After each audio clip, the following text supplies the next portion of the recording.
বন্ধুরা দেখতেই পাচ্ছ এখন আমরা ট্রেনে রয়েছি। তো খাওয়া দাওয়া সব কিছুই হয়ে গেছে।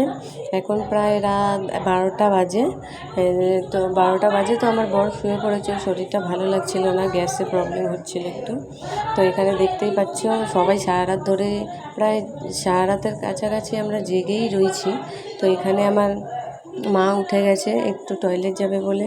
তো এখানে আমি ওই রাত্রিবেলায় ভিডিও করতে স্টার্ট করে দিয়েছি। ঘুম তো আসছে না, ট্রেন এত নড়ছে, মাথা যন্ত্রণা ধরিয়ে দিচ্ছে।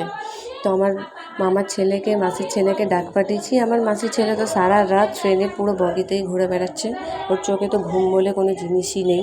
তো দেখতে পাচ্ছি এখানে আমার দিদা নিচে রয়েছে, আমার মা সেকেন্ডে রয়েছে, আমি একদম উপরে ছিলাম টপে। এই যে এখানটায় বসে বসে ভিডিও বানাচ্ছি। তো খুব মজাও হচ্ছিলো রাত্রিবেলায়, ফুল ফ্যামিলি ট্যুর। বুঝতেই পারছো ফ্যামিলি ট্যুর কত মজা হয়। তো এই যে এখানে আমার মামার ছেলে উঠে যাচ্ছে আমার বরের কাছে শোবে বলে। ওর মা বাবাকে ছেড়ে এখানে চলে এসেছে আমার বরের কাছে। ও হচ্ছে ওর বেস্ট ফ্রেন্ড। ব্যাস, এবার আমার বড় একটু হাসি হচ্ছে, ওর বড় কোলবালিশ চলে এসছে। ওকে পেলে আর কিছু চাই না, ওকে সারাক্ষণ চটকাতেই থাকবে। ওর কোলবালিশ ওটা সব থেকে বড়। তো খুব মজা করে ওরা দুজনে একসাথে।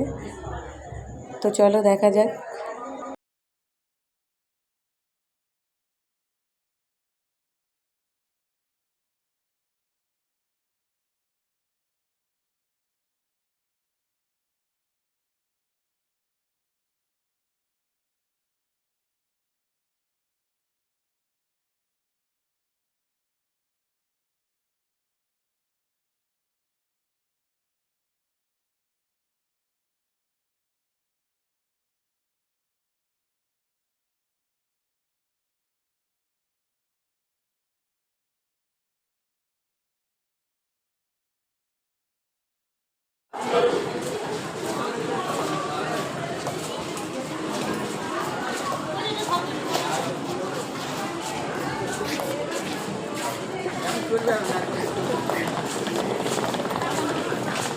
টানা একটা